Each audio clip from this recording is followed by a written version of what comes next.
Hola, ¿cómo estás? Espero que estés bien, bastante bien. ¿Por qué tantos colombianos han colgado trapos rojos en sus casas? Y no son buenas noticias.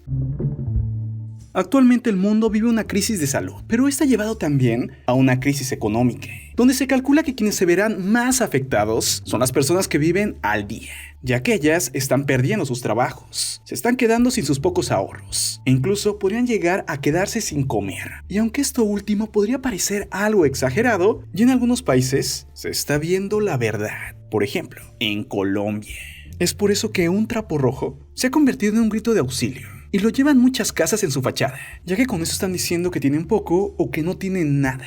Es así que el trapo rojo se vuelve un símbolo de protesta contra la pobreza que se vive en ese país, Colombia, el cual es la séptima nación más desigual del mundo, según datos oficiales del Banco Mundial. Para confirmar toda esta información, sería la BBC, un importante medio de comunicación a nivel internacional, quien publicó diferentes testimonios reales de colombianos, los cuales están encendiendo las alarmas. Por ejemplo, aquí está el testimonio de Grisales, quien es madre soltera y tiene un pequeñito. Ella llegó hace 7 años a Bogotá huyendo de la violencia y la falta de trabajo de su pueblo, Puerto Berrío, en la parte interior profunda de la nación. Aún así, poco a poco y con mucho esfuerzo, fue saliendo adelante. Antes de la problemática mundial, ella trabajaba cada día de la semana en una casa distinta al norte de Bogotá, una parte acomodada de la ciudad. Pero tras toda la problemática, poco a poco los trabajos se fueron terminando y simplemente ella se quedó sin nada.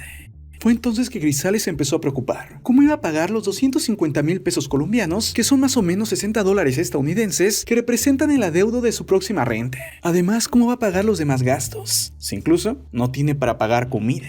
Ella lo comenta más que en queja como un grito de auxilio. Si antes comíamos 3 platos, ahora alcanza para comer uno. Lo peor es que su caso no es diferente al de sus vecinos, y tampoco al de millones de colombianos. Y es que en esa nación, la mitad del empleo es informal, y ahora todo está detenido por la problemática mundial. Es así que poco a poco, millones de personas se están quedando en Colombia sin ahorros, y empiezan a preocuparse no tanto por la enfermedad, sino más bien por el hambre. Es así que en Colombia, los informales son los más afectados. Pero como te dije anteriormente, la mitad del país es de gente que trabaja en la informalidad. Es por eso que en Colombia, la mitad del país está sufriendo de manera más drástica esta crisis. Eso sí, hay lugares donde la situación es mucho más crítica. Por ejemplo, en Soacha, donde vive Grisales, se ha reportado que el 60% de personas que viven ahí, el 60%, tiene una pobreza multidimensional. ¿Qué significa esto? Bueno, de que no solo son pobres en cuestión de ingresos, sino también en educación, salud y en trabajo. Obvio, no todo Colombia pasa esto, pero siendo honestos, en Colombia hay muchos lugares como Soacha,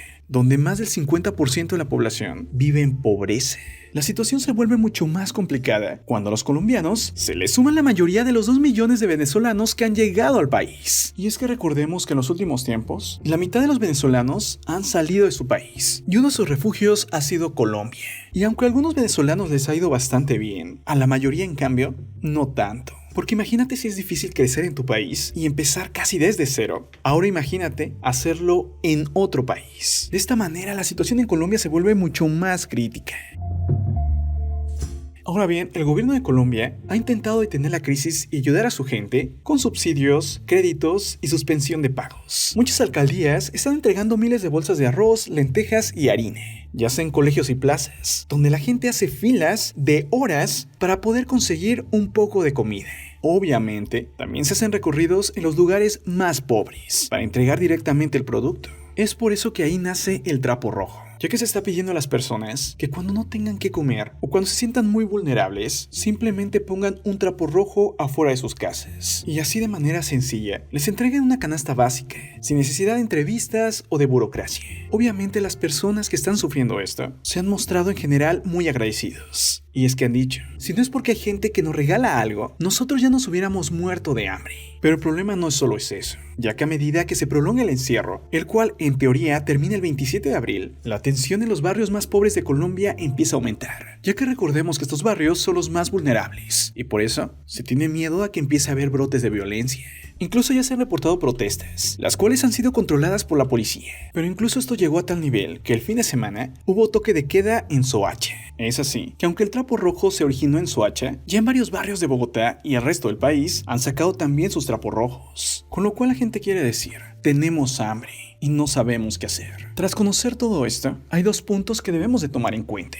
Punto número 1. No sabemos actualmente cuánto tiempo va a durar esta crisis y cuánto tiempo la economía va a estar detenida. Y obviamente, entre más tiempo esté detenida, más desempleo y pobreza va a haber, lo que incluso podría generar violencia, algo que nadie quiere. Y es que la crisis de salud se vuelve mucho más brutal con la crisis económica. Y es que hay gente que no le tiene miedo a la enfermedad, sino más bien le tiene miedo al hambre. Es por eso que aquí va el segundo punto. Según expertos, esto se va a terminar. Sí, la crisis va a acabar. Lo que no saben es cuándo. Es por eso que esta crisis y la situación nos debe enseñar varias cosas. En primer lugar, así como cada país tiene un ejército militar, también tendría que tener un ejército de salud, para que estén realmente preparados si volviera a darse una situación como esta. Tener gente y equipo necesario. ¿Cómo poder quitar tanta desigualdad en el mundo? Que haya personas que tengan tanto y otras que en cambio no tengan nada. Y es que aunque es fácil criticar a la gente que no tiene dinero y acusarlos de vagos o mediocres, realmente en muchas ocasiones hay gente que es bastante trabajadora, bastante responsable y bastante comprometida. Simplemente no tiene las oportunidades de crecer. Por eso es que no hay que juzgar a la ligera. Y por eso cuando acabe esto, no tanto regalar a la gente por regalar, sino más bien ayudarlos a crecer, darles más oportunidades y así que logren salir adelante. Ya que si lo pensamos bien, si toda la gente está bien, nosotros estaremos bien también. Pero si la mayoría de gente no está bien, nosotros también no estaremos bien. Y es que si a los vecinos les va mal, la situación se puede volver muy peligrosa. Es por eso que dicen los expertos. Hay que salir de esta situación lo antes posible, pero también hay que aprender de ella y no cometer los mismos errores del pasado. Porque no debería de haber colombianos que estén colgando trapos rojos en sus casas. Porque nadie debería de pasar hambre. Porque esta crisis solo dejó ver el problema que ya había. Un mundo desigual y con pocas oportunidades. Ahora tú ya sabes por qué tantos colombianos han colgado trapos rojos en sus casas y no son buenas noticias. Reflexione y piense. Ahora dime, ¿tú qué opinas? Antes de irme, te invito a que conozcas mi canal de misterio y horror, llamado Archivos Miedo. Pero ten cuidado, es muy perturbador. Archivos Miedo. Yo soy Marco Antonio C. Y esto es Tu Cosmópolis. Nos vemos pronto. Un abrazo fuerte. Bye.